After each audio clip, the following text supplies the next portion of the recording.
बिहार विधानसभा की 2 सीटों पर उपचुनाव है। उपचुनाव को लेकर ऐलान हो चुका है। 30 अक्टूबर को जो है मतदान होंगे। इस वक्त मेरे साथ राजद प्रवक्ता मृत्युंजय तिवारी है। खबर है कि दोनों सीटों पर, क्योंकि एक राजद की रही है, कांग्रेस की रही है, दोनों सीटों पर राष्ट्रीय जनता दल ही चुनाव लड़ेगी। देखिए, दोनों सीटों पर हमारी दावेदारी है, लेकिन ये अंतिम निर्णय सभी महागठबंधन दल का नेता बैठेंगे तो तय करेंगे।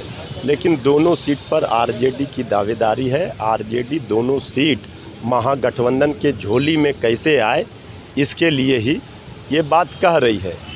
महागठबंधन दोनों सीट अगर जीतता है तो हम यहाँ सरकार बनाने में सफल होंगे, इसलिए हम लोग ये बात कह रहे हैं। तो विशेष राज्य के दर्जे को लेकर बीजेपी जेडीयू कोटे से मंत्री भी करे कि हम लोग मांगते मांगते थक गए हैं।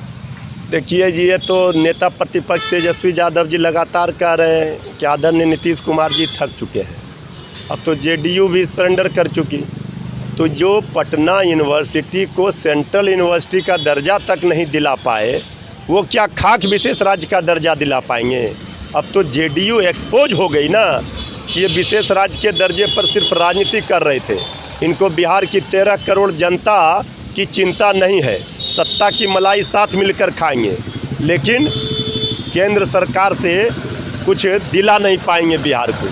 तो पूरी तरह से इन्होंने सरेंडर कर दिया। ये कुर्सी के प्यारे हैं, कुर्सी के चिपके रहेंगे, इससे ज़्यादा इनसे कुछ नहीं हो सकता। एक अंतिम सवाल है। बीजेपी के मंत्री कहते हैं कि आत्मनिर्भर होना पड़ेगा, कि मांगने की जरूरत नहीं है, वैसा बन जाइए कि खुद मिल जाए। अरे बीजेपी के माननीय मंत्री जी से कहिए कि 16 वर्षों में आत्मनिर्भर बीजेपी को बना पाई।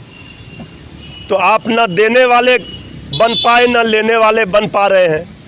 अरे उतना मजबूत रखिए कि जिससे मांगने गए हैं अपना हक और हकूक सीना ठोक कर मजबूती से मांग सकें। नहीं तो देने वाले ही बन जाते, वो भी नहीं बन पाए हैं। तो ये स्थिति किसने कर दिया फिसड्डी राजनीति आयोग की रिपोर्ट में बिहार को? यही बीजेपी ने किया ना। तब डबल इंजन की सरकार में कह रहे थे विकास होगा, तो कैसा विकास हुआ दिख रहा है।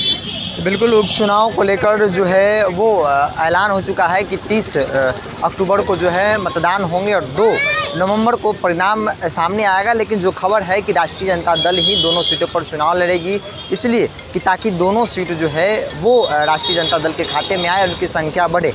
आरजेडी की तरफ से दावा किया जा रहा है कि अगर दोनों सीटों हम लोग जीत जाते हैं तो मुख्यमंत्री को इस्तीफा देने तक की स्थिति आ सकती है। तो एक बड़ा सवाल है, एक सीट कांग्रेस की है, एक राजद की सीट रही है। तो ऐसे में राजद की तरफ से जो खबर आई, लालू प्रसाद यादव की तरफ से जो खबर आ रही है कि दोनों सीटों पर राष्ट्रीय जनता दल ही चुनाव लड़ेगी। क्या कुछ अपडेट होगा आपको अपडेट करते हैं। देखते रहे हेडलाइंस बिहार। नमस्कार।